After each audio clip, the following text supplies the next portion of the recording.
Hallelujah. ಎಂತ ಯೇಸು ನಮ್ಮ ಯೇಸು. ಆಮೇನ್. Hallelujah. ಆತನ ಕುರಿತು ನಾವು ಎಷ್ಟು ಕೇಳಿದ್ರು, ಎಷ್ಟು ಮಾತನಾಡಿದ್ರು, ಎಷ್ಟು ನಾವು ಧ್ಯಾನಿಸಿದ್ರು ಅದಕ್ಕೆ ಬೇಸರನೇ ಆಗೋದಿಲ್ಲ. ಅಷ್ಟು ಮಧುರವುಳ್ಳ ನಾಮ ಯೇಸುವಿನ ನಾಮ. இயேசுவை குறித்து எவ்வளவு கேட்டாலும் சலிக்காமல் தெவிட்டாமல் இன்னைக்கெல்லாம் கேட்டுக்கொண்டிருக்கலாம். ಮೆಚುರಿಟಿ ಬಗ್ಗೆ ನಾವು ಕೇಳ್ತಾ ಇದ್ದೀವಿ. பூர்ணத்தை பத்தி நாம் கேட்டுக்கொண்டிருக்கிறோம். ಆ ಮೆಚುರಿಟಿಗೆ ಕಾರಣ ಯಾರಂದ್ರೆ ಯೇಸು ಕ್ರಿಸ್ತನದ್ದೇ ಉಪದೇಶವೇ ಹೊರತು ಬೇರೆ ಯಾವುದು ಉಪದೇಶವಿಲ್ಲ. பூர்ணத்துக்கு காரணம் என்றால் இயேசுவின் உபதேசத்தை தவிர வேற எதுவும் இல்லை.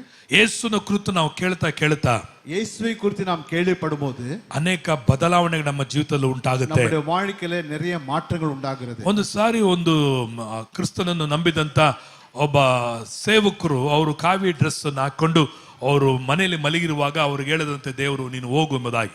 ஒரு சமயத்திலே ஒரு சாது செல்லப்பா அவரு காவி ட்ரெஸ் போட்டுக்கிட்டு அவர் படுத்துட்டு இருக்கும் போது கர்த்தர் வெளியே போன்னு சொன்னார். ಹೊರಗಡೆ ಹೋಗು ಅಂತ ಹೇಳಿದ್ರಂತೆ. வெளியே போ என்று சொன்னார். ದೇವರೇ ರಾತ್ರಿ ಎಲ್ಲೋ ಹೋಗ್ಬೇಕು. ஆண்டவரே இந்த ராத்திரில நான் எங்க போவது? ಅವ್ರು ಹೋಗು ಅಂತ ಹೇಳಿದ್ರು.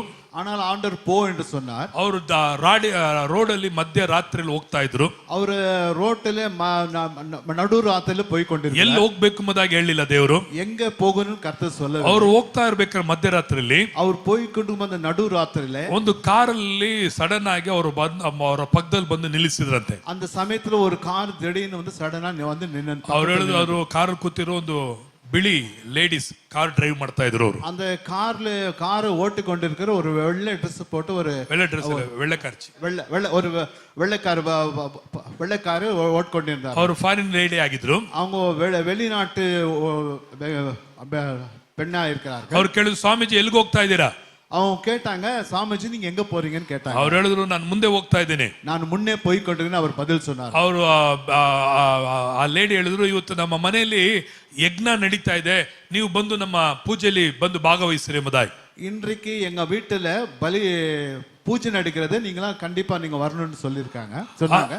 ಆಯ್ತು ಹೋಗ್ತೀನಿ ಅಂತ ಹೇಳಿ ಈ ದೇವರ ಸೇವಕರು ಆ ಯಮ್ಮನ ಜೊತೆಲಿ ಕಾರಲ್ಲಿ ಹೋದ್ರು. இந்த ஊழியரும் சரி என்று ஒத்துக்கொண்டு அந்த கார்ல அவரோடு அந்த அம்மாவோடு சேர்ந்து போனார். ಅವರು ಮನೇಲಿ ಹೋಗಿದ ತಕ್ಷಣ ಅವ್ರ வீட்டுக்கு போன பிறகு ಆ ಫಾರಿನ್ ಲೇಡಿ ಇವ್ರ ಹತ್ರ ಮಾತಾಡ್ತಿದ್ರು. அந்த ஃபாரின் லேடி இவங்ககிட்ட பேசினாங்க. ಅವರ ಮನೆಯಲ್ಲಿ ದೊಡ್ಡ ಯಜ್ಞ ಪೂಜೆಗಳು ಅನೇಕ ಸ್ವಾಮೀಜಿಗಳು ಬಂದು ಮಾಡ್ತಾ ಇದ್ರು. அவங்க வீட்டுல நிறைய பூஜைகள் நடக்குது, ಅನೇಕ ಸಾಮೂಜಿಗಳು அவங்க வீட்டுல இருந்தாங்க. ಈಗ ಈ ಸ್ವಾಮೀಜಿ ಜೊತೆ ಕೇಳ್ತಾ ಇದ್ರು, ನೀವು ಯಾವ ದೇವರು ಯಾವ ಪೂಜೆ ಮಾಡ್ತೀರಿ, ಯಾವ ತರ ಪೂಜೆ ಮಾಡ್ತೀರಿ, ಆ ದೇವ್ರ ಬಗ್ಗೆ ನನಗೆ ಹೇಳ್ರಿ ಎಂಬುದಾಗಿ ಹೇಳಿದ್ರು. இப்போ அந்த ಅಮ್ಮ ಇವ್ರகிட்ட கேட்டாங்க, நீங்க எந்த பூஜை பண்றீங்க, எந்த சாமி நீங்க பூஜை பண்றீங்கன்னு கேட்டாங்க. ಆಗ ಇವರು ಹೇಳಿದ್ರು, அப்பொழுது இவர் சொன்னார், ಯೇಸು ಎಂಬ ನಾಮವನ್ನು ತೆಗೆಯದಂತೆ, ಯೇಸು என்ற நாமத்தை சொல்லாமல் ಆತನನ್ನು ಕುರಿತು ವರ್ಣಿಸಿ, ಆತನನ್ನು ಕುರಿತು ಮಹತ್ವಗಳನ್ನ, ಆತನ ಪ್ರೀತಿಯನ್ನ, ಆತನ ಮಹತ್ವಗಳನ್ನ, ಆತ ಮಾಡಿದ ಉಪಕಾರಗಳನ್ನ ಕುರಿತು ವರ್ಣಿಸಿ ಹೇಳ್ತಿರುವಾಗ, இயேசு பத்தி சொல்லாமல் இயேசுவை குறித்து அவருடைய மகத்துவங்கள், அவர் செய்த காரியங்கள் எல்லாம் மகத்துவங்களை அவர் விவரித்து சொல்லும் போது ಮಧ್ಯದಲ್ಲಿ ಆ ಸ್ತ್ರೀ ಕೇಳ್ತಿದ್ದಂತೆ, அவர் சொல்லும் போதே அந்த ஸ்திரீ அவரிடம் கேட்டார்கள், ಆ ದೇವ್ರು ಯಾರು ಹೇಳ್ರಿ, ಆ ನಾಮ ಹೆಸರು ಏನ್ ಹೇಳ್ರಿ ಅಂತ ಕೇಳ್ತಾ ಇದ್ರು. அந்த அம்மா கேட்டாங்க, அந்த தேவர் யாரு, அவருடைய பெயர் என்ன என்று கேட்டாங்க. ಅವ್ರು ಹೇಳಿ ನಾನು ಕಡೆದಾಗಿ ಹೇಳ್ತೀನಿ ತಡೀರಿ ಅಂತ ಹೇಳಿದ್ರು. கொஞ்சம் பொறுங்க, நான் கடைசியிலே சொல்றேன்னு சொன்னாங்க. ಕಡೆದಾಗಿ ಯೇಸುನ ಕುರಿತು ಆದಿಕಾಂಡದಿಂದ ಪ್ರಕಟಣೆವರೆಗೂ ಆತನ ಮಹತ್ವಗಳನ್ನ ಕುರಿತು ಹೇಳುವಾಗ ಕಡೆದಾಗಿ ಹೇಳಿದ್ರು, ಸ್ಟಾಪ್, ನಿಲ್ಸ್ರಿ, ಆ ದೇವ್ರು ಯಾರು ಅಂತ ಹೇಳ್ರಿ ನನಗೆ ಅಂತ ಕೇಳಿದ್ರು. அப்புறம் பிறகு அவரு ஆதியாகமத்திலிருந்து வெளிப்படுத்துறதுக்கு அந்த இயேசு பத்தி சொல்லிட்டே இருக்கும்போது அந்த அம்மா சொன்ன மடியில் நிறுத்தி, உடனே சொல்லுங்க அவங்க யாரு, ಆ ನಾಮ ಯಾರು, அந்த நாமம் என்ன, ಆ ದೇವ್ರು ಯಾರು, அவருடைய பெயர் என்ன, அவர் யார் அவர் ಅಂತ ಹೇಳುವಾಗ ಸೇವಕರು ಹೇಳಿದ್ರು, ಆತನೇ ಕರ್ತನಾದ ಯೇಸು ಎಂಬುದಾಗಿ ಹೇಳಿದನು. அப்படி சொல்லும்போது அவர் சொன்னார், அவர் தான் கர்த்தராகிய இயேசு கிறிஸ்து. ಆ ಯಮ್ಮ ಕೂಡಲೇ ಅಲ್ಲೇ ಕುಸಿದು ಬಿದ್ದು ತನ್ನ ಎದೆಯನ್ನು ಚಚ್ಚಿಕೊಂಡು ಅಳಲಿಕ್ಕೆ ಪ್ರಾರಂಭಿಸಿದ್ಲು. அங்கே கீழே வந்து தன்னை இதயத்தை அடித்துக்கொண்டு ಅಳುದಾர்கள். ಅವ್ರು ಹೇಳಿದ್ರು, ಕಳೆ ವರ್ಷಗಳ ಹಿಂದೆ ನಾನು ಭಾರತ ದೇಶಕ್ಕೆ ಮಿಷನರಿಯಾಗಿ ನಾನು ಬಂದೆ. ಅನೇಕ ವರ್ಷ ನಾನು ಇಂಡಿಯಾ ದೇಶಕ್ಕೆ ನಾನು ಮಿಷನರಿಯಾಗಿ ಬಂದೆ. ಆದರೆ ಇಲ್ಲಿ ಬಂದು ಕಲ್ಚರ್ಗಳನ್ನ ಕಲಿತು ನೋಡಿ ಇವುಗಳೇ ನಿಜವಾದ ದೇವರುಮದಾಗಿ ನಾನು ಮತಾಂತರವಾಗಿ ಬಿಟ್ಟಿದ್ದೆ, ಹಿಂದುತ್ವ ಮತಾಂತರವಾಗಿ. ನಾನು ಇಂಡಿಯಾ ದೇಶಕ್ಕೆ வந்து இங்குள்ள கலாச்சாரங்களை கற்றுக்கொண்டு ನಾನು மத மாற்றிக்கொள்ளலாம் என்று வந்தேன். ನಾನೇ ಒಂದು ಸ್ವಾಮೀಜಿಯಾಗಿ ಮಾರ್ಪಟ್ಟೆ. ನಾನೇ ಒಂದು ಸ್ವಾಮೀಜಿಯ ಲೇಡಿ ಸ್ವಾಮೀಜಿಯಾಗಿ ಮಾರ್ಪಟ್ಟೆ. ಈ ಯೇಸುವಿನ ಬಗ್ಗೆ ನನಗೆ ಇಷ್ಟು ವರ್ಷ ಗೊತ್ತಿರಲಿಲ್ಲ. இந்த இயேசு பற்றி இதுவரை எனக்கு தெரியவில்லை. ಎಂಬತ್ತು ಆ ರಾತ್ರಿಯಲ್ಲಿ ಆ ಯೇಸುವನ್ನು ಅವಳು ಮತ್ತೆ ಸ್ವೀಕರಿಸಿಕೊಂಡ್ಳು. அன்று ராத்திரி இயேசுவை சொந்த ரட்சகராக ஏற்றுக்கொண்டார். ಈ ಬೆಳಗಿನ ವೇಳೆ, ಈ ಮಧ್ಯಾಹ್ನ ಸಮಯದಲ್ಲಿ, இந்த காலை வேளையிலே மத்தியான சமயத்திலே ನಾವು ಸಹ ಈ ಯೇಸು ಯಾರು ಎಂಬುದಾಗಿ ಅರಿಯಬೇಕಾಗಿದೆ. நாமும் இயேசு யார் என்று அறிந்து கொள்ள வேண்டும். ನಾವು ಯೇಸುನ ಕುರಿತು ಏನು ಅರಿತಿದ್ದೇವೋ ಅದಲ್ಲ ನಮ್ಮ ಅರಿವಿಕೆ. நாம் இயேசு குறித்து என்ன அறிந்து கொள்ளுமோ அதுவே நாம் செய்ய வேண்டியதா இருக்கிறது. ಅದು ಮಾತ್ರ ಅರಿವಿಕೆ ಅಲ್ಲ, அது ಮಾತ್ರமல்ல, ನಾವು ಇನ್ನೂ ಹೆಚ್ಚಾಗಿ ಯೇಸುವನ್ನು ಅರಿಯಬೇಕಾಗಿದೆ. இன்னும் நாம் அவரை அதிகமாய் ನಾವು அறிந்து கொள்ள வேண்டியதா இருக்கிறது. ನಮಗೆಲ್ಲರಿಗೂ ತಿಳಿದಿರುವ ಹಾಗೆ நமக்கு தெரிந்தபடி ಅಪೊಸ್ತಲರ ಕೃತ್ಯಗಳಲ್ಲಿ 9ನೇ ಅಧ್ಯಾಯ அப்போஸ்தலர் நடபடிகள் 9ஆம் அதிகாரம் 5ನೇ ವಚನದಲ್ಲಿ ನೋಡುತ್ತೇವೆ. 5ஆம் ವಚನத்தை ವಾಸಿಪೋம். ಸೌಲನಾದಂತ ಪೌಲನನ್ನು ದೇವರು ದಮಸ್ಕದ ಬೀದಿಯಲ್ಲಿ ಭೇಟಿಯಾದಾಗ, சவுலை பவுலாய் மாற்றின அந்த தேவன் தமஸ்கு வீதியில சந்திக்கும் போது ಆತನು ಕೆಳಗೆ ಬಿದ್ದ ಮೇಲೆ அவர் கீழே விழுந்த பிறகு ಆತನು ಮೊದಲಾಗಿ ಕೇಳಿದಂತ ಪ್ರಶ್ನೆ ಏನೆಂದ್ರೆ, அவர் முதலாவது சவுல் கேட்ட கேள்வி என்னவென்றால், 5ನೇ ವಚನ ನೋಡುವಾಗ 9ஆம் அதிகாரம் 5ஆம் ವಚನத்தை வாசிங்கள். ಅವನು ಕರ್ತನೇ ನೀನು ಯಾರು ಎಂದು ಕೇಳಿದಕ್ಕೆ, ஆண்டவரே நீர் யார் என்று கேட்கும்போது ಅದಕ್ಕೆ ಕರ್ತನು ಹೇಳುತ್ತಾನೆ, ನೀನು ಹಿಂಸೆ ಪಡಿಸುವ ಯೇಸುವೆ ನಾನು ಎಂಬುದಾಗಿ. ಅದಕ್ಕೆ ಕರ್ತರ್ ನೀರ್ ಹಿಂಸೆ ಪಡ್ತಿದ್ರೆ, ನೀ ಕೊಡುವೆ ಪಡ್ತಿದ್ರೆ அந்த இயேசு கிறிஸ்து நான் என்று சொன்னார். ಪೌಲನು ಕೇಳ್ತಾನೆ, ನೀನು ಯಾರು? பவுல் கேட்கிறார், நீர் யார் என்று. ಈಗ ದೇವರು ಹೇಳ್ತಾನೆ, ನಾನೇ ನೀನು ಹಿಂಸೆ ಪಡಿಸುವ ಯೇಸು ಎಂಬುದಾಗಿ. ನೀ துன்பப்படுத்துகிற இயேசு நானே என்று. ಇವತ್ತು ಯೇಸು ಯಾರೆಂಬುದಾಗಿ ನಾವು ಅರಿಯಬೇಕಾಗಿದೆ. இன்றைக்கு நாம் இயேசು யார் என்று அறிந்து கொள்ள வேண்டியது. ದೇವರ ವಾಕ್ಯ ಯೇಸು ಹೇಳಿದನು, ನನ್ನನ್ನು ಕುರಿತು ಧರ್ಮಶಾಸ್ತ್ರಗಳಲ್ಲಿ ಬರೆಯಲ್ಪಟ್ಟಿದೆ, ಅವುಗಳನ್ನು ಹುಡುಕಿ ಓದ್ರಿ ಎಂಬುದಾಗಿ ಹೇಳಲ್ಪಡುತ್ತಾನೆ. இயேசு சொன்னார், என்னை குறித்து நியாய பிரமாணங்களில் எழுதப்பட்டிருக்கிறது, நீங்கள் தேடி பாருங்கள் என்று சொன்னார். ನಾವು ಆದಿಕಾಂಡದಿಂದ ಪ್ರಕಟಣೆವರೆಗೂ ನಾವು ನೋಡುವುದಾದರೆ ಯೇಸುನ ಕುರಿತು ಆದಿಕಾಂಡದಲ್ಲಿ ಏನು ಬರೆಯಲ್ಪಟ್ಟಿದೆ, ವಿಮೋಚನಾ ಕಾಂಡದಲ್ಲಿ ಏನು ಬರೆಯಲ್ಪಟ್ಟಿದೆ, ಆತನ ಧರ್ಮೋಪದ ಯಾಜಕ ಕಾಂಡದಲ್ಲಿ, ಅರಣ್ಯ ಕಾಂಡದಲ್ಲಿ ಏನಂತ ಬರೆಯಲ್ಪಟ್ಟಿದೆ ಎಂಬುದಾಗಿ ನಾವು ನೋಡಬಹುದು. இயேசு குறித்து ஆதியாகமத்திலிருந்து வெளிப்படுத்தல் வரை சொல்லி இருக்கிறது. ஆதியாகமத்தில் என்ன சொல்லப்படும் இயேசுவை குறித்து? ஆதியாகமம், யாத்ராகமம், லேவியாராகமம், என்னாகமம், உபாகமம் இவைகளில் இயேசு குறித்து சொல்லப்பட்டிருக்கிறது. ಈಗ ನಿಮಗೆ ಒಂದು ಹೋಮ್ವರ್ಕ್ ನಾನು ಕೊಡ್ತೇನೆ. இப்போ உங்களுக்கு ஒரு வீட்டு வேலை கொடுக்கப்படுகிறது. ಆ ಹೋಮ್ವರ್ಕ್ ಏನಂದ್ರೆ, ಅದು என்ன வீட்டு வேலை என்றால், ಯಾರೆಲ್ಲ ಪಾಸ್ಟರ್ಸ್ಗಳು ಬಂದಿದ್ದೀರೋ, ಯಾರು ஊழியர்கள் வந்திருக்கிறார்கள், ನಿಮ್ಮ ಹತ್ರ ನೋಟ್ ಅಲ್ಲಿ ಇದೆ, ಡೈರಿ ಇದ್ರೆ, உங்ககிட்ட டைரி, நோட்புக், பென் இருந்தால் ದಯವಿಟ್ಟು ನೀವು ತಗೊಳ್ರಿ. நீங்கள் இப்ப எடுத்துக்கொள்ளுங்கள். ಇಲ್ಲ ಅಂದ್ರೆ இல்லை என்றால் ಬೈಬಲ್ ಅಲ್ಲಿ இல்லனா வேதத்திலேயே ಯಾವ್ಯಾವ ಪುಸ್ತಕಗಳನ್ನು ಹೇಳ್ತೇನೋ, வேதத்துல எந்தெந்த புத்தகங்கள் ஐயா அவர்கள் சொல்லுகிறார்களோ ಆ ಪುಸ್ತಕದಲ್ಲಿ அந்த புத்தகத்தில் ಯೇಸುನ ಕುರಿತು ಏನಂತ ಬರೆದಿದೆ, இயேசு குறித்து என்ன என்று எழுதியிருக்கிறது. ಆದಿಕಾಂಡ ಅಂದ್ರೆ ஆதியாகமம் என்றால் ಆದಿಕಾಂಡದ ಮೊದಲನೇ ಪೇಜ್ ಅಲ್ಲಿ ಬರೀರಿ. ஆதியாகமம் என்றால் ஆதியாகமம் முதல் அதிகாரத்தை நீங்க எழுத வேண்டும். ಇಲ್ಲ ನೋಟ್ ಅಲ್ಲಿ ಇದ್ರೆ, ಇಲ್ಲದ ஒரு டைரி இருந்தா ಆದಿಕಾಂಡ ಅಂತ ಬರೆದು ஆதியாகமம் எழுதி ಅದರ ಪಕ್ಕದಲ್ಲಿ அந்த பக்கத்துல ಯೇಸು ಏನಾಗಿದ್ದನು ಎಂಬುದಾಗಿ ಬರೆಯಿರಿ. ಯೇಸು என்னவாக இருந்தாருன்னு வரையுங்க, எழுதுங்கள். ಅರ್ಥ ಆಗ್ತಾ ಇದೆ ಹೇಳ್ತಾ ಇರೋದು? ಬೆಳಂಗಿದಾ? ಬರ್ಕೊಂಡು எழுதி விட்டு ಮುಂದಿನ ತಿಂಗಳು ಬರುವಾಗ, அடுத்த மாசம் வரும்போது ಅದಕ್ಕೆ ರೆಫರೆನ್ಸ್ ನ ನೀವು ಬರ್ಕೊಂಡು ಬರ್ಬೇಕು. ಅದಕ್ಕೆ ಒತ್ತ ವಾಕ್ಯ ನೀங்களே எழுத வேண்டும். ಓಕೆನಾ? ಡೀಲ್ ಓಕೆನಾ? ಡೀಲ್ ಓಕೆನಾ? ನಾನು ಬೇರೆ ಯೇಸು ಏನಾಗಿದ್ದಾನೆ ಅಂತ ಹೇಳ್ತೇನೆ ಅಷ್ಟೇ. நாங்க இயேசு என்னவா இருக்கிறன்னு கேக்குறோம், அவ்வளவுதான். ಹೇಳ್ತೇನೆ ಅಷ್ಟೇ, சொல்லுகிறோம். ಆದರೆ ನೀವೇನ್ ಮಾಡಬೇಕು? ஆனால் நீங்க என்ன செய்ய வேண்டும்? ರೆಫರೆನ್ಸ್ ನ ಅದಕ್ಕೆ ಒತ್ತ ವಾಕ್ಯಂ ನೀವೇನ್ ಮಾಡಬೇಕು? ಮನೆಯಿಂದ ಬರ್ಕೊಂಡು ಬರ್ಬೇಕು. வீட்டிலிருந்து எழுதிಕೊಂಡು வரಬೇಕು. Praise the lord, hallelujah. Hallelujah. So ಎಲ್ಲರಿಗೂ ಒಂದು ಹೋಮ್ವರ್ಕ್ ಆಗಿರುತ್ತದೆ. ಎಲ್ಲರಿಗೂ ಒಂದು ವೀಟು ವೇಲೆ ಕೊಡ್ತಿರ್ತಾರೆ. ಈಗ ಪೌಲನು ಕೇಳ್ತಾನೆ, ನೀನ್ ಯಾರು? ಈಗ ಪೌಲು ಕೇಳ್ತಾನೆ, ನೀನು ಯಾರು? ಪೌಲು வந்து இயேசுவை கேக்குறான், நீ ஆண்டவரே நீர் யார்? ಹಾಗಾದ್ರೆ ಆದಿಕಾಂಡದಲ್ಲಿ ಯೇಸು ಏನಾಗಿದ್ದಾನೆ? ಅದರಿಂದ ಆದಿಯಾಗಮದಲ್ಲಿ ಯೇಸು என்னவாக இருக்கிறார்? ಆತನೇ ಸೃಷ್ಟಿಕರ್ತನಾಗಿದ್ದಾನೆ. ಅವರೇ ಸೃಷ್ಟಿಕರ್ತರಾಗಿರುತ್ತಾರೆ. ಆದಿಕಾಂಡದಲ್ಲಿ ಯೇಸು ಸೃಷ್ಟಿಕರ್ತನಾಗಿದ್ದಾನೆ. ಆದಿಯಾಗಮದಲ್ಲಿ ಯೇಸು ಸೃಷ್ಟಿಕರ್ತರಾಗಿರುತ್ತಾರೆ. ವಿಮೋಚನೆ ಕಾಂಡದಲ್ಲಿ, ಯಾತ್ರಾಗಮದಲ್ಲಿ ಆತನು ಪಸ್ಕದ ಕುರಿಮರಿಯಾಗಿ ಕಾಣುವನಾಗಿದ್ದಾನೆ. ಪಸ್ಕ ಅಡಿಕಪಟ್ಟ ಆಟುಕುಟ್ಟಿಯಾಗಿ இருக்கிறார். ಯಾಜಕ ಕಾಂಡದಲ್ಲಿ ಲೇವಿಯರಾಗಮದಲ್ಲಿ ಆತನು ಪ್ರಧಾನ ಯಾಜಕನಾಗಿದ್ದಾನೆ. ಅವರು ಪ್ರಧಾನ ಆಚಾರ್ಯರಾಗಿರುತ್ತಾರೆ. ಅರಣ್ಯ ಕಾಂಡದಲ್ಲಿ ಎನ್ನಾಗಮದಲ್ಲಿ ಆತನು ಮರುಭೂಮಿಯಲ್ಲಿ ಜೀವನದಿಯಾಗಿದ್ದಾನೆ. ಅವರು ವನಾಂತರದಲ್ಲಿ ಜೀವನದಿಯಾಗಿ இருக்கிறார். ಧರ್ಮೋಪದೇಶ ಕಾಂಡದಲ್ಲಿ ಉಪಾಗಮದಲ್ಲಿ ಆತನು ನಮ್ಮನ್ನು ರಕ್ಷಿಸುವ ಹದ್ದಿನ ಹಾಗೆ ನಮ್ಮನ್ನು ಕಾಯುವನಾಗಿದ್ದಾನೆ. ಉಪಾಗಮದಲ್ಲಿ ಅವರು ನಮ್ಮ ರಕ್ಷಿக்கிற கழுகை போல நம்மை பாதுகாக்கிறார். ಅಥವಾ ಹದ್ದಿನಾಗೆ ನಮ್ಮನ್ನು ಬಿಡಿಸುವ ಅಥವಾ ಬಿಡುಗಡೆ ಮಾಡುವವನಾಗಿದ್ದಾನೆ. ಅವರು ಕழுகை போல நம்மை விடுதலை ஆக்குறவராயிருக்கிறார். ಯೋಶುವನು ಬರೆದ ಪುಸ್ತಕದಲ್ಲಿ யோசுவா புத்தகத்தில் ಆತನು ಸೇನಾಧೀಶನಾದ ಯೆಹೋವನಾಗಿ ಕಾಣಲ್ಪಡುವವನಾಗಿದ್ದಾನೆ. யோசுவா புத்தகத்தில் சேனைகளின் கர்த்தராಗಿ இருக்கிறார். ನ್ಯಾಯಸ್ಥಾಪಕರ ಪುಸ್ತಕದಲ್ಲಿ ನ್ಯಾಯಾಧಿಪತಿகளில் ಆತನು ನೋಡಬೇಕಾದರೆ அவரை பார்க்க வேண்டும், ಸಮಾಧಾನದ ಪ್ರಭುವಾಗಿ ಕಾಣಲ್ಪಡುವವನಾಗಿದ್ದಾನೆ. ಸಮಾಧಾನದ ಪ್ರಭುವಾಗಿ இருக்கிறார். ನ್ಯಾಯಸ್ಥಾಪಕರಲ್ಲಿ ಸಮಾಧಾನದ ಪ್ರಭುವಾಗಿದ್ದಾನೆ. ನ್ಯಾಯಾಧಿಪತಿಗಳಲ್ಲಿ ಸಮಾಧಾನ ಪ್ರಭುವಾಗಿ இருக்கிறார். ರೂತ್ ಬರೆದ ಪುಸ್ತಕದಲ್ಲಿ ರೂತ್ ಪುಸ್ತಕத்தில் ಆತನು ನಮ್ಮನ್ನ ವಿಮೋಚಿಸುವಂತ ವಿಮೋಚಕನಾಗಿದ್ದಾನೆ. அவர் நம்மை விடுவிக்கிற விடுதலை நாயகனாயிருக்கிறார். ಆ ವಿಮೋಚಕನಾಗಿದ್ದಾನೆ. விடுதலை நாயகனாயிருக்கிறார். ಹಲ್ಲೆಲೂಯಾ. ಹಲ್ಲೆಲೂಯಾ. ಒಂದು ಸಮುವೇಲದಲ್ಲಿ ஒன்று சாமுவேலில் ಆತನು ಪ್ರವಾದಿಯಾಗಿಯೂ அவர் தீர்க்கதரிசியாகவும் ಯಾಜಕನಾಗಿಯೂ ஆசாரியராகவும் ರಾಜನಾಗಿಯೂ ಇದ್ದಾನೆ. ராஜராகியும் இருக்கிறார். ಒಂದು ಸಮುವೇಲದಲ್ಲಿ ಇನ್ನೊಂದು ಸಾರಿ ಹೇಳ್ತೇನೆ, ஒன்று சாமுவேலில் இன்னொரு முறை சொல்லுகிறார், ಪ್ರವಾದಿಯಾಗಿಯೂ தீர்க்கதரிசியாகவும் ಯಾಜಕನಾಗಿಯೂ ஆசாரியராಗಿயும் ರಾಜನಾಗಿಯೂ ಇದ್ದಾನೆ. ராஜனாகி இருக்கிறார். ಎರಡು ಸಮುವೇಲದಲ್ಲಿ ரெண்டு சாமுவேலில் ಆತನು ರಕ್ಷಣೆಯ ಬಂಡೆಯಾಗಿದ್ದಾನೆ. அவர் ರಕ್ಷಿப்பு ಕೋಟೆಯಾಗಿ இருக்கிறார். ರಕ್ಷಣೆಯ ಬಂಡೆಯಾಗಿದ್ದಾನೆ. ರಕ್ಷಣೆ ಕೋಟೆಯಾಗಿ இருக்கிறார். ಒಂದು ಅರಸರುಗಳು ನೋಡುತ್ತೇವೆ, ಒಂದು ರಾಜಾக்கள் இப்படியா ಆತನು ದೇವರ ಆಲಯವನ್ನ ಕಟ್ಟುವವನಾಗಿದ್ದಾನೆ. அவர் தேவ ஆலயை கட்டுகிறார் காணப்படுகிறார். ಎಂದೆಂದಿಗೂ ಕೆಡವಲ್ಪಡದ ಆಲಯವನ್ನು ಕಟ್ಟುವನಾಗಿದ್ದಾನೆ. என்றைக்கும் ಕೆಡಾದಿರುக்கிற ಆಲಯத்தை ಕಟ್ಟುವವರಾಗಿರುக்கிறார். ಎರಡು ಅರಸರುಗಳು ನೋಡಬೇಕಾದರೆ ಎರಡು ರಾಜಾக்களில் ನಿತ್ಯಕ್ಕೂ ಆಳುವ ಅರಸನಾಗಿದ್ದಾನೆ. ನಿತ್ಯಮಾய் ಆಳುಗೆ செய்கிறவராய் ನಿತ್ಯಕ್ಕೂ ಆಳುವ ಅರಸನಾಗಿದ್ದಾನೆ.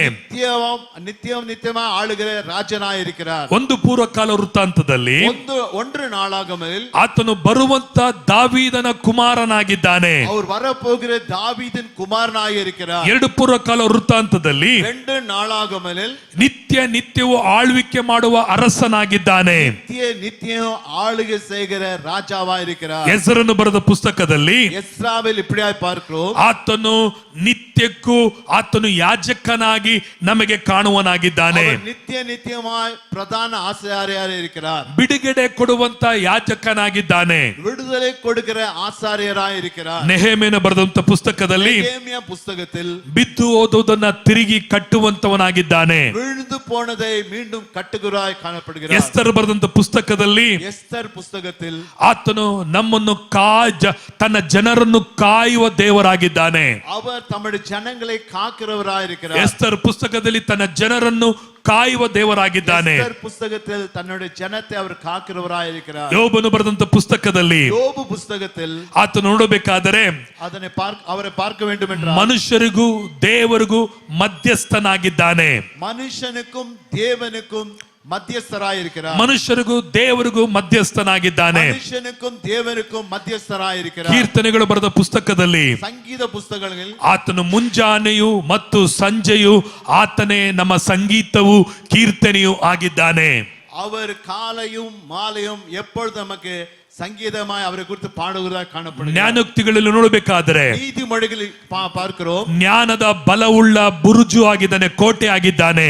ಅವರು ಜ್ಞಾನத்தின் பலத்த துர்கமும் கோட்டையுமாயிருக்கிறார். ಪ್ರಸಂಗಿಯ ಬರೆದ ಪುಸ್ತಕದಲ್ಲಿ ಪ್ರಸಂಗಿ ಪುಸ್ತಕದಲ್ಲಿ ನಮ್ಮ ಜೀವನದ ಆತನು ಅರ್ಥ ಗಂಭೀರವುಳ್ಳವನಾಗಿದ್ದಾನೆ. ಆತ ನಮ್ಮ ಜೀವನದ ಅರ್ಥ ಗಂಭೀರವಾಗಿ ಉಳ್ಳವನಾಗಿದ್ದಾನೆ. Our meaning of our life, நம்முடைய வாழ்க்கையில் ಅರ್ಥವುಳ್ಳ ಜ್ಞಾನವುಳ್ಳವರಾಗಿರುತ್ತಾರೆ. ಸಾಂಗ್ ಆಫ್ ಸಾಲಮನ್ ಪರಮಗೀತೆಯಲ್ಲಿ ಉನ್ನತ ಪಾಟಿಲ್ ಆತನು ನಮ್ಮ ನಂಬಿಕೆಗೆ, ಆತನು ನಮ್ಮ ಪ್ರೀತಿಗೆ ಆತನೇ ಆರಂಭವಾಗಿದ್ದಾನೆ. ಅವರು ನಮ್ಮ ನಂಬಿಕೆಗೂ நம்முடைய அன்பிற்கும் ಅವರೇ ನಮಗೆ ಆರಂಭವಾಗಿದ್ದಾನೆ. ಈಸ್ ಎ ಆಥರ್, ಆರಂಭವಾಗಿರುತ್ತಾರೆ. ಯೆಶಾಯನು ಬರೆದ ಪುಸ್ತಕದಲ್ಲಿ ಯೆಶಾಯ ಪುಸ್ತಕದಲ್ಲಿ ಯೆಶಾಯನು ಹೇಳಬೇಕಾದರೆ ಆತನನ್ನು ಕುರಿತು ಯೆಶಾಯ ಅವರ ಕುರಿತು ಪ್ರಿಯ சொல்லுகிறார், ಆತನು ಅದ್ಭುತ ಸ್ವರೂಪನು, அவர் ಅದ್ಭುತ ಸ್ವರೂಪನ್, ಆಲೋಚನಾ ಕರ್ತನು, ಆತನು ಪರಾಕ್ರಮಿಯಾದ ದೇವರು, ಆತನು ನಿತ್ಯನಾದ ತಂದೆ, ನಿತ್ಯ ಪಿತಾ, ಆತನು ಸಮಾಧಾನದ ಪ್ರಭು ಎಂಬುದಾಗಿ ಯೆಶಾಯದಲ್ಲಿ ನೋಡುತ್ತೇವೆ. ಸಮಾಧಾನ ಪ್ರಭು ಎಂದು ಯೆಶಾಯದಲ್ಲಿ பார்க்கிறோம். ಯೆರೆಮೀಯನ ಪುಸ್ತಕದಲ್ಲಿ ನೋಡಬೇಕಾದರೆ ಪುಸ್ತಕದಲ್ಲಿ ನಮಗಾಗಿ ಅಳುವಂತ ಮೆಸ್ಸಿಯನಾಗಿದ್ದಾನೆ. ನಮಗಾಗಿ ಅಳುಗೆ செய்கிற ಮೆಸ್ಸಿಯಾವಾಗಿ ಅಳುವ ಮೆಸ್ಸಿಯನಾಗಿದ್ದಾನೆ. ಅಳುகிற ಮೆಸ್ಸಾಯಾவே இருக்கிறார். ನಾವು ಪ್ರಲಾಪ ಬರೆದ ಪುಸ್ತಕದಲ್ಲಿ புலம்பலில் நான் இப்படியா பார்க்கிறோம். ಆತ ನೋಡಬೇಕಾದರೆ அவரை பார்க்க வேண்டும் ಬರುವ ಕೋಪಕ್ಕೆ ತಪ್ಪಿಸುವನಾಗಿದ್ದಾನೆ. வரும் கோபத்துக்கு தப்பிக்கிறவராயிருக்கிறார். ಬರುವ ಕೋಪಕ್ಕೆ ಆತನು ತಪ್ಪಿಸುವಂತನಾಗಿದ್ದಾನೆ. வரும் கோபத்துக்கு தப்பிக்கிறவராயிருக்கிறார். ಎಸೆಕಿಯೇಲನು ಬರೆದ ಪುಸ್ತಕ ನೋಡಬೇಕಾದರೆ எசேக்கியேல் இப்படியா பார்க்கிறோம். ನಮಗಾಗಿ ನರಪುತ್ರನಾಗಿದ್ದಾನೆ. நமக்காக நர மனுஷனாய் காணப்படுகிறார். ದಾನಿಯೇಲನು ಬರೆದ ಪುಸ್ತಕದಲ್ಲಿ தானியேல் புஸ்தகத்தில் ಆತನು ದೇವ ಕುಮಾರನಾಗಿ ಕಾಣಲ್ಪಡುವನಾಗಿದ್ದಾನೆ. அவர் தேவ குமாரனாக காணப்படுகிறார். ಆ ಓಸಾಯ ಬರೆದ ಪುಸ್ತಕದಲ್ಲಿ ஓசியா புஸ்தகத்தில் ಆತನು ನಮ್ಮ ನಂಬಿಗಸ್ತನಾದಂತ ಹಸ್ಬೆಂಡ್, ನಮ್ಮ ನಂಬಿಗಸ್ತನಾದಂತ ಪತಿಯಾಗಿದ್ದಾನೆ. அவர் நமக்கு நம்பிக்கையுள்ள மணவாளனாயிருக்கிறார். ಹಲ್ಲೆಲೂಯಾ. ஹல்லேலூயா. ಯೋವೇಲನು ಬರೆದಂತ ಪುಸ್ತಕದಲ್ಲಿ யோவேல் புஸ்தகத்தில் ಪವಿತ್ರಾತ್ಮನಿಂದ ನಮಗೆ ದೀಕ್ಷಾ ಸ್ನಾನ ಮಾಡಿಸುವಂತವನಾಗಿದ್ದಾನೆ. பரிசுத்த ஆவியினால் நமக்கு ஞானஸ்நானம் கொடுக்கிறாய் காணப்படுகிறார். ಆಮೋಸನ ಬರೆದ ಪುಸ್ತಕದಲ್ಲಿ ஆமோஸ் புஸ்தகத்தில் ಆತನೇ ನಮ್ಮ ನೀತಿಯುಳ್ಳ ನ್ಯಾಯಾಧಿಪತಿಯಾಗಿದ್ದಾನೆ. அவரே நமக்கு நீதியுள்ள நியாயாதிபதியாயிருக்கிறார். ಒಬೇದೇನ ಬರೆದಂತ ಪುಸ್ತಕದಲ್ಲಿ ஒபதியா புஸ்தகத்தில் ಆತನೇ ಶಕ್ತನಾದಂತ ದೇವರಾಗಿದ್ದಾನೆ. அவர் சர்வவல்லமையுள்ள தேவனாயிருக்கிறார். ಯೋನನು ಬರೆದಂತ ಪುಸ್ತಕದಲ್ಲಿ யோனா புஸ்தகத்தில் ಆತನು ನಮಗಾಗಿ ಒಂದು ದೊಡ್ಡ ಮಿಷನರಿ ಆಗಿ ಬಂದಿದ್ದಾನೆ. அவர் நமக்கு ஒரு மிஷனரியாக ಆತ காணப்படுகிறார். ಇಸ್ ಅ ಗ್ರೇಟ್ ಮಿಷನರಿ ಆಗಿದ್ದಾನೆ. அவரೇ பெரிய மிஷனரியாக இருக்கிறார். ಮೀಕನು ಬರೆದಂತ ಪುಸ್ತಕದಲ್ಲಿ மீகா புஸ்தகத்தில் ಆತನು ಎಲ್ಲಾ ಪಾಪಗಳನ್ನು ನೀಗಿಸುವನು, ಎಲ್ಲಾ ಅಪರಾಧಗಳನ್ನು ಸಮುದ್ರದಲ್ಲಿ ಹಾಕುವವನಾಗಿದ್ದಾನೆ. அவர் நம்ம எல்லா பாவங்கள் நீக்கி எல்லா அக்கிரமங்களை சமுத்திரத்தின் ஆழத்தில் போட்டு விடுக காணப்படுகிறார். ನಾಹಮೋನ್ ಬರೆದಂತ ಪುಸ್ತಕದಲ್ಲಿ நாகும் புஸ்தகத்தில் ಆತನೇ ಬರುವಂತ ಸಮಾಧಾನವನ್ನ ಪ್ರೊಕ್ಲೈಮ್ ಮಾಡುವಂತವನಾಗಿದ್ದಾನೆ. அவர் வரப்போகிற சமாதானத்துக்கு அறிவிக்கிறவராக காணப்படுகிறார். ಆತನು ಸಮಾಧಾನವನ್ನು ಹೇಳುವನಾಗಿದ್ದಾನೆ. அவர் சமாதானத்தை கூறுகிறார். ಹಬಕ್ಕೂಕ್ ಬರೆದ ಪುಸ್ತಕದಲ್ಲಿ ஹபக்குக் புஸ்தகத்தில் ಆತನು ಮುರಿದು ಹೋದ ಸಮಯಗಳಲ್ಲಿ ಆತನು ನಮಗೆ ನೀತಿ ನ್ಯಾಯವೂ ಆಗಿದ್ದಾನೆ. Is our justice. அவர் ஹபக்குக்குள்ள எப்படி சொல்லுகிறது, அவர் முறிந்து போனவர்களே நீதியும் நியாயம் செய்கிறவர் காணப்படுகிறார். ಜೆಫನ್ಯ ಬರೆದ ಪುಸ್ತಕದಲ್ಲಿ ಜೆಫನ್ಯ புஸ்தகத்தில் ಆತ ನಮಗಾಗಿ ಯುದ್ಧವನ್ನು ಮಾಡುವಂತ ದೇವರಾಗಿದ್ದಾನೆ. நமக்காக யுத்தம் செய்கிறார். ಹಗ್ಗಾಯಿ ಬರೆದಂತ ಪುಸ್ತಕದಲ್ಲಿ ಹಗ್ಗಾಯಿ புஸ்தகத்தில் ಬಿದ್ದು ಹೋದಂತ ಆರಾಧನೆಯನ್ನ ತಿರುಗಿ ಕಟ್ಟುವಂತವನಾಗಿದ್ದಾನೆ. ಆರಾಧನೆ ರೆಸ್ಟೋರ್ ದ ವರ್ಷಿಪ್. அவர் விழுந்து எழுந்து போன அந்த ஆராதனை மறுபடி கட்டுகிறார் காணப்படுகிறார். ಬಿದ್ದು ಹೋದ ಕೆಡವಿ ಹೋದ ಆರಾಧನೆಯನ್ನ ತಿರುಗಿ ಕಟ್ಟುವನಾಗಿದ್ದಾನೆ. விழுந்து போன ஆராதனை மறுபடி கட்டுகிறார் காணப்படுகிறார். ಹಲ್ಲೆಲೂಯಾ. ஹல்லேலூயா. ಮಲಾಕಿ ಬರೆದ ಪುಸ್ತಕದಲ್ಲಿ ಮಲ್ಕಿಯ புஸ்தகத்தில் ಜಕರಿಯ ಬರೆದ ಪುಸ್ತಕದಲ್ಲಿ ಜಕರಿಯ புஸ்தகத்தில் ಆತನೇ ಭೂಲೋಕಕ್ಕೆ ಒಡೆಯನು ಕರ್ತನು ಆಗಿದ್ದಾನೆ. அவர் உலகத்துக்கு அவர் கர்த்தராகவும் உடையவராக இருக்கிறார். ಮಲಾಕಿ ಬರೆದ ಪುಸ್ತಕದಲ್ಲಿ ಮಲ್ಕಿಯ புஸ்தகத்தில் ಆತನೇ ನೀತಿಯ ಸೂರ್ಯನಾಗಿದ್ದಾನೆ. அவர் நீதியின் சூரியனாயிருக்கிறார். ಇದು ಹಳೆ ಒಡಂಬಡಿಕೆಯಲ್ಲಿ ಬರೆಯಲ್ಪಟ್ಟ ಪುಸ್ತಕ ನಾವು ನೋಡುತ್ತಿದ್ದೇವೆ. ಈಗ ಪழைಯ ಏರ್ಪಾಡಲ್ಲಿ ಇದುವರೆಗೂ ನಾವು பார்த்தோம். ಕರಗಳನ್ನು ಚಪ್ಪಳೆ ತಟ್ಟದೆ ದೇವರಿಗೆ ಸ್ತೋತ್ರ ಮಾಡೋಣ. ನಮಗೆ ಪಡ್ತು. ಹಲ್ಲೆಲೂಯಾ. ಹಲ್ಲೆಲೂಯಾ. ಈಗ ಹೊಸ ಒಡಂಬಡಿಕೆಯಲ್ಲಿ ನೋಡುತ್ತೇವೆ. ನಾವು ಪುದಿಯ ಏರ್ಪಾಡಲ್ಲಿ பார்க்க ಮತ್ತಾಯದಿಂದ ಪ್ರಕಟಣೆವರೆಗೂ, ಮತ್ತಾಯಲ್ಲಿருந்து வெளிப்படுத்தின ವಿಶೇಷ ವரை ಮತ್ತಾಯ ಬರುವ ಸುವಾರ್ತೆಯಲ್ಲಿ ಯೇಸು ಏನಾಗಿದ್ದಾನೆ ಅಂದ್ರೆ, ಮತ್ತಾಯ எழுதின ಸುವಿಶೇಷತೆ இப்படியாக பார்க்கிறோம். ಆತನು அவர் ಮೆಸ್ಸಿಯ ಅಥವಾ ಸೇವಕನಾದ ಮೆಸ್ಸಿಯನಾಗಿ ಆತನು ತೋರ್ಪಡುತ್ತಾನೆ. அவர் சேவகனாகிய மெஸ்ஸியாவாக காணப்படுகிறார். ಲೂಕನ ಬರುವ ಸುವಾರ್ತೆಯಲ್ಲಿ ಲೂಕಾ ಸುವಿಶೇಷத்தில் ಬಿಡುಗಡೆ ಮಾಡುವ ಮೆಸ್ಸಿಯನಾಗಿ ತೋರ್ಪಡುತ್ತಾನೆ. விடுவிக்கிற மெஸ்ஸியாவாக காணப்படுகிறார். ಯೋಹಾನ ಬರೆದ ಸುವಾರ್ತೆಯಲ್ಲಿ யோவான் ಸುವಿಶೇಷத்தில் ನರ ಅವತಾರವಾಗಿ ತೆಗೆದಂತ